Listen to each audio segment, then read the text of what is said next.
આપણે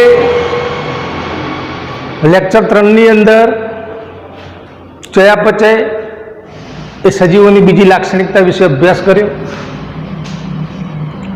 દરેક સજીવો રસાયણના બનેલા છે એના વિશે પણ આપણે અભ્યાસ કર્યો. ચયાપચયની ક્રિયા સજીવ કોષની અંદર જોવા મળે છે, દેહની બહાર પણ જોવા મળે છે. જે કોષ મુક્ત તંત્રોની અંદર ચયાપચયની ક્રિયા વિશે આપણે શીખ્યા. છેલ્લે એવું શીખ્યા કે દરેક સજીવનું કોષીય આયોજન એ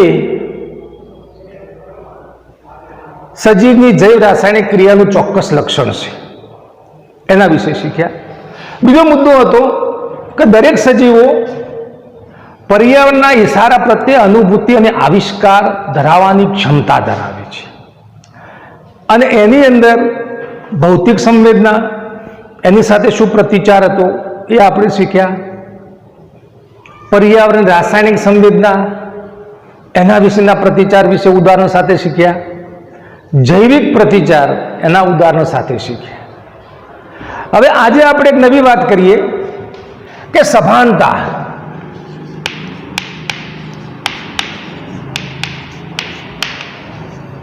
દરેક સજીવનો ગુણધર્મ છે.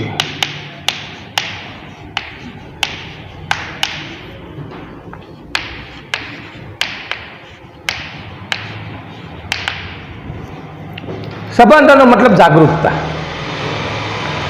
તો દરેક સજીવો પોતાના પર્યાવરણની આસપાસના પર્યાવરણથી જાગૃત સભાન હોય છે. બુકની અંદર પહેલી વસ્તુ એ આપેલી હતી કે ભાઈ ઋતુ સંવર્ધિત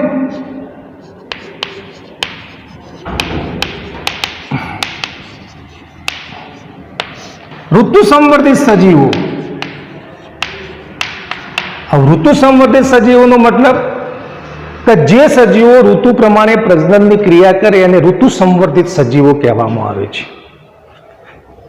તો ઋતુ પ્રમાણે પ્રજનન કરતા સજીવો એમાં વનસ્પતિ હોય કે પ્રાણી હોય, તો એમની પ્રજનનની ક્રિયા ઉપર પ્રકાશ અવધિની અસર પડે છે. અહીંયા એક શબ્દ નવો આવતો હતો કે પ્રકાશ અવધિ.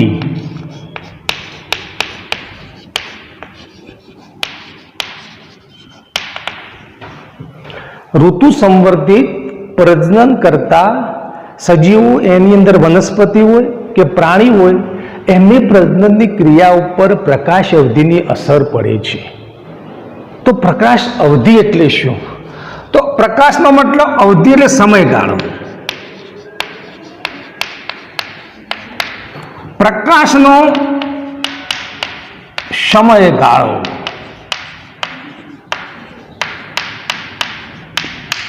અને આ પ્રકાશના સમયગાળાની સંવેદના વનસ્પતિ અને પ્રાણીઓ, ઋતુ સંવર્ધિત પ્રજનન કરતા વનસ્પતિ અને પ્રાણીઓ ઉપર પડે છે. જો પ્રકાશ અવધિની આપણે વ્યાખ્યા સમજવી હોય તો વનસ્પતિ હશે એ વનસ્પતિ જ્યારે પુષ્પ નિર્માણની પ્રક્રિયા કરશે, પુષ્પ નિર્માણની પ્રક્રિયા,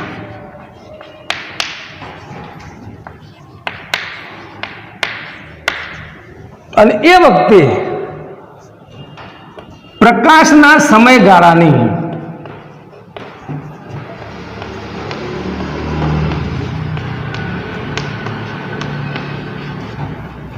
સંવેદના અનુભવે છે.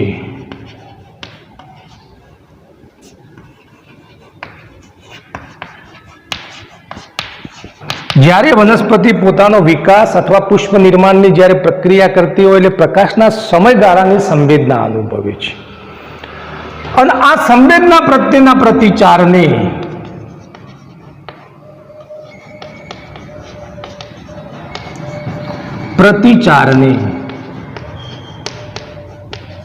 પ્રકાશ અવધિ કહે છે.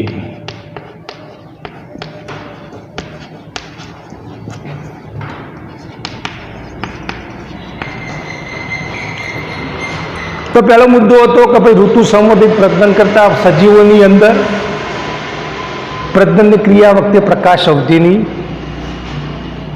અસર પડે છે. તો પ્રકાશ અવધિ એટલે શું? હવે આપણે વાત કરીએ આગળ કે ભાઈ સજીવ દરેક સજીવો હશે એ દરેક સજીવો પોતાના આજુબાજુના પર્યાવરણથી સભાનતા તથા જાગૃત હશે. પણ એમાં ખરેખર મનુષ્ય એક એવો સજીવ છે કે જે આપમેળે જાગૃત હોય છે. દરેક સજીવો આસપાસના પર્યાવરણથી સભાન તો હોય, પણ મનુષ્ય એક જ એવો સજીવ છે કે જે આપમેળે જાગૃત હોય છે. કેવો? આપમેળે જાગૃત હોય છે. હવે આપમેળે જાગૃત હોય છે એટલા માટે એને કહેવામાં આવે છે સ્વયં સભાનતા. શું કહેવામાં આવે છે? સ્વયં સભાનતા.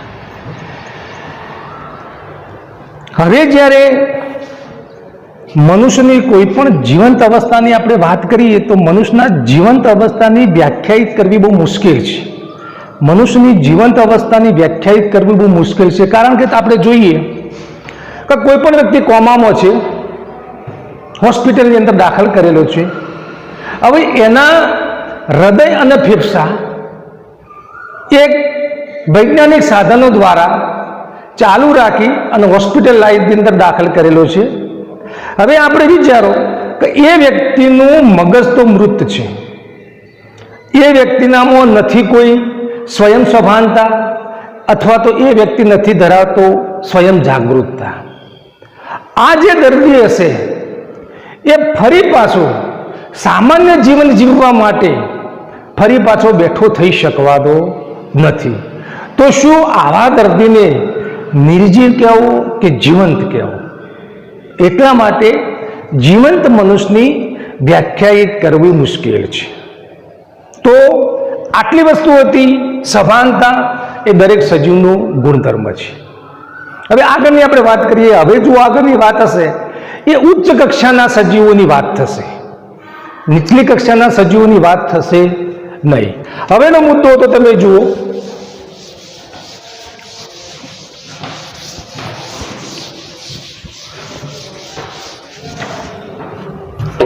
કે ઉચ્ચ કક્ષાના સજીવોમાં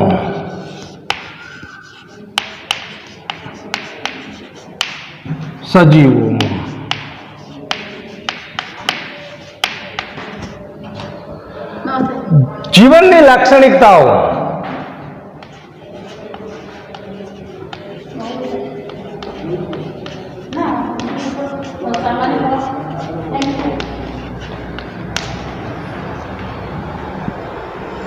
અથવા તો વિલક્ષણ ઘટનાઓ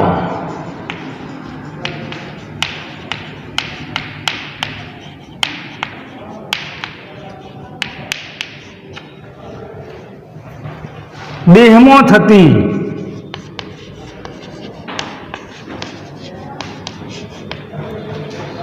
આંતરક્રિયાઓને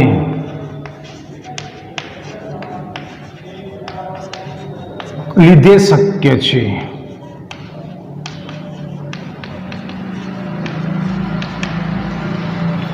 હવે વાત ઉચ્ચ કક્ષાના સજીવોની અંદર કરેલી. ઉચ્ચ કક્ષાના સજીવો આપણે તમે જુઓ કે જે મનુષ્યો છે, જે ચતુષ્પાદ વર્ગમાં અંદર આવતા હતા, એ ઉચ્ચ કક્ષાના સજીવો હતા. અને ઉચ્ચ કક્ષાના સજીવોની અંદર જીવનની લાક્ષણિકતાઓ,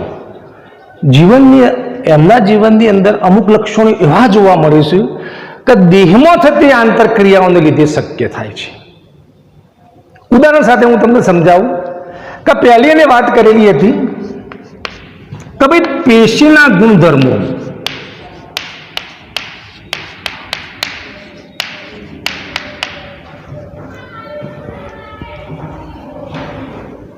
બંધારણમાં રહેલા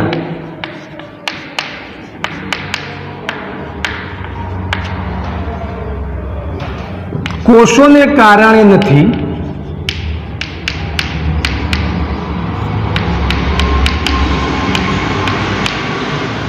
પરંતુ બંધારણમાં રહેલા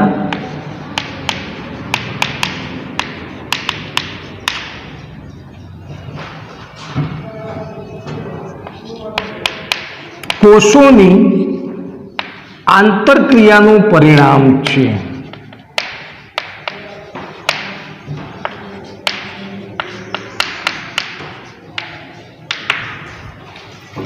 અહીંયા આપણે વાત કરીએ, શબ્દ તમે જુઓ કે પેશીના ગુણધર્મો. દરેક પેશી હશે એ અલગ અલગ પોતપોતાનું કાર્ય કરતા હોય છે. પેશીના બંધારણમાં શું રહેલા હશે? કોષો રહેલા હશે. તો અહીંયા ઉચ્ચ કક્ષાના સજીવોની અંદર જીવનની લાક્ષણિકતામાં એવું કહેવામાં કે ભાઈ પેશીના ગુણધર્મો બંધારણમાં રહેલા કોષોને કારણે નહીં, પરંતુ કોષોના બંધારણમાં રહેલા કોષોની આંતરક્રિયાનું પરિણામ છે. તમને ઉદાહરણ દ્વારા હું સમજાવું કે અહીંયા આપણે જોઈએ કે બહુકોષી સજીવોની અંદર એનો રચનાત્મક અને ક્રિયાત્મક એકમ કોષ છે.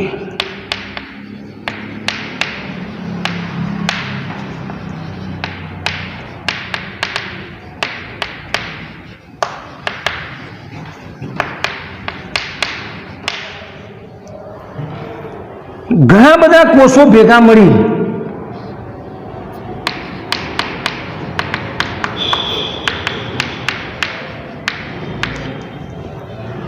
ચોક્કસ કાર્ય કરે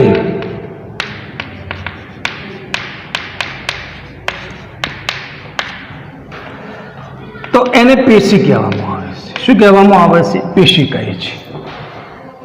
કોષો ભેગા મળીને ચોક્કસ કાર્ય કરવાનું શરૂ કરે અને એ સમૂહને શું કહેવામાં આવે છે? પેશી કહેવામાં આવે છે. હવે આપણે એક સીધી વાત કરીએ કે પાચન તંત્ર.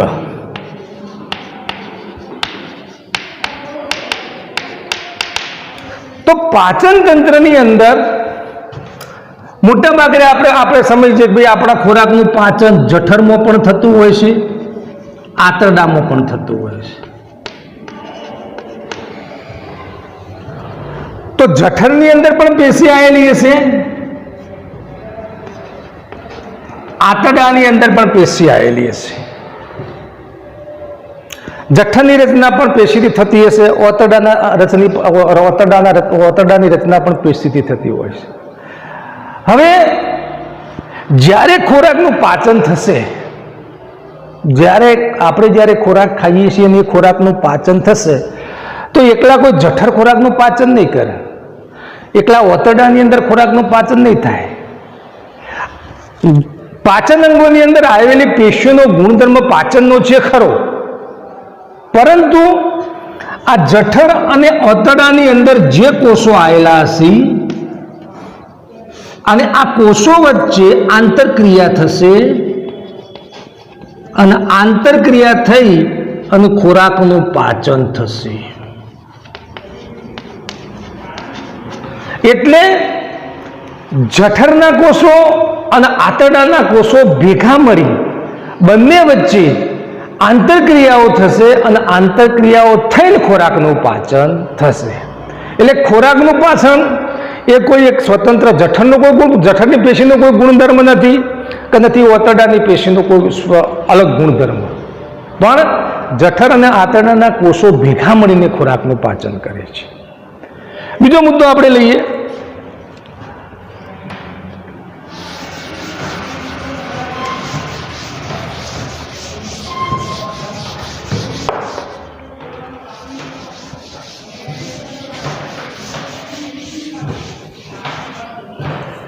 કોષીય અંગિકાઓ એટલે કોષમાં આવેલી અંગિકાઓ.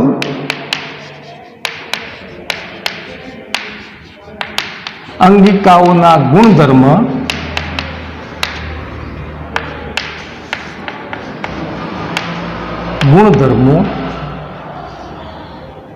અણુઓના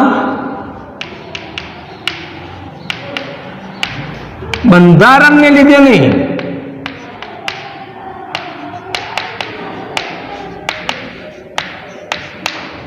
પરંતુ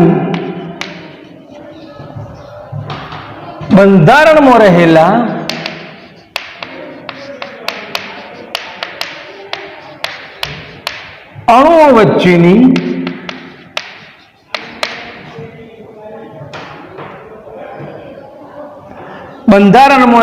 અણુઓ વચ્ચેની આંતરક્રિયાનું પરિણામ છે.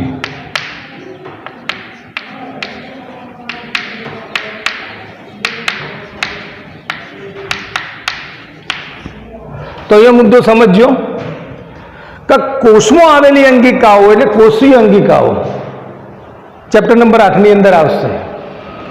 તો ભાઈ કોષીય અંગિકાઓ, કોષમાં આવેલી અંગિકાઓના ગુણધર્મ બંધારણમાં રહેલા અણુઓને કારણે નથી, પરંતુ બંધારણમાં રહેલા અણુઓ વચ્ચેની આંતરક્રિયાનું પરિણામ છે. આ પણ મુદ્દો હું તમને સમજાવી દઉં. તો પહેલી વાત કરીએ કે ભાઈ કોષમાં આવેલી અંગિકાઓ કઈ કઈ. તો માનો કે કોષમાં આવેલી અંગિકાઓ આપણે સમજીએ કે અંતઃકોષ રસજાળ,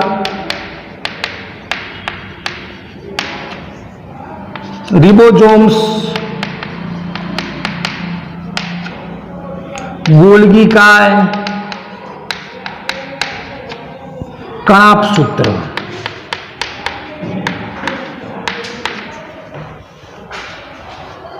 તો આ બધી અંગિકાઓના અણુઓનું બંધારણ શું હશે? તો અંગિકાઓનું અણુ બંધારણ, તો આ બધી અંગિકાઓની અંદર પ્રોટીન હશે, લિપિડ હશે, ઉત્સેચક હશે, ડીએનએ, આરએનએ, CA++, Mg++, આ બધા અણુઓ આવેલા છે.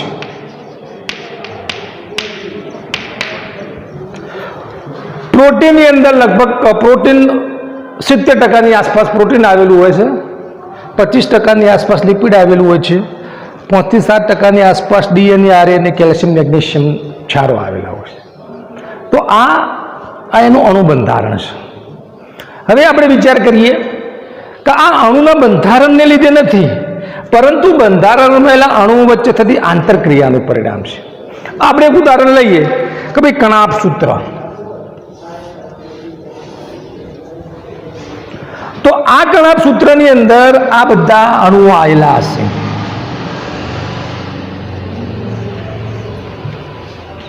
અને આ બધા અણુઓ, તો કણાભસૂત્રની અંદર આ બધા અણુઓ આવેલા હશે. હવે આ બધા અણુઓ વચ્ચે આંતરક્રિયા થશે.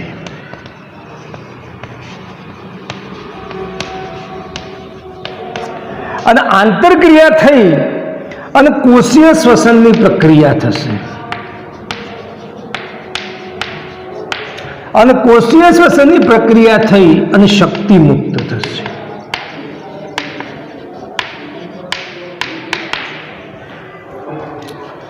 તો આ રીતે આપણે કહી શકીએ કે કોષમાં આવેલી અંગિકાઓના ગુણધર્મો અણુઓના બંધારણને લીધે નહીં, પરંતુ બંધારણમાં આવેલા અણુઓ વચ્ચેની આંતરક્રિયાનું પરિણામ છે. આ જીવનની લાક્ષણિકતાઓ અથવા વિલક્ષણ ઘટનાઓ ઉચ્ચ કક્ષાના સજીવોમાં વધુ પ્રગટ થાય છે. અને છેલ્લે એક વાત આવતી હતી કે આયોજનના ઉચ્ચ સ્તરે આંતરક્રિયાના ગુણધર્મો વધુમાં વધુ પ્રગટ થાય છે. હવે છેલ્લે વાત કરીએ કે ભાઈ જીવ વિજ્ઞાન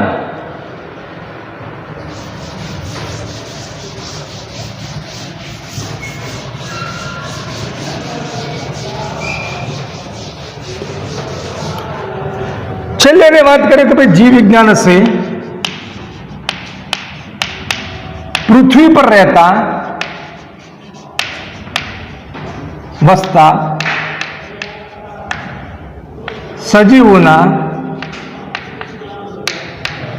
જીવનની અને ઉદ્વિકાસની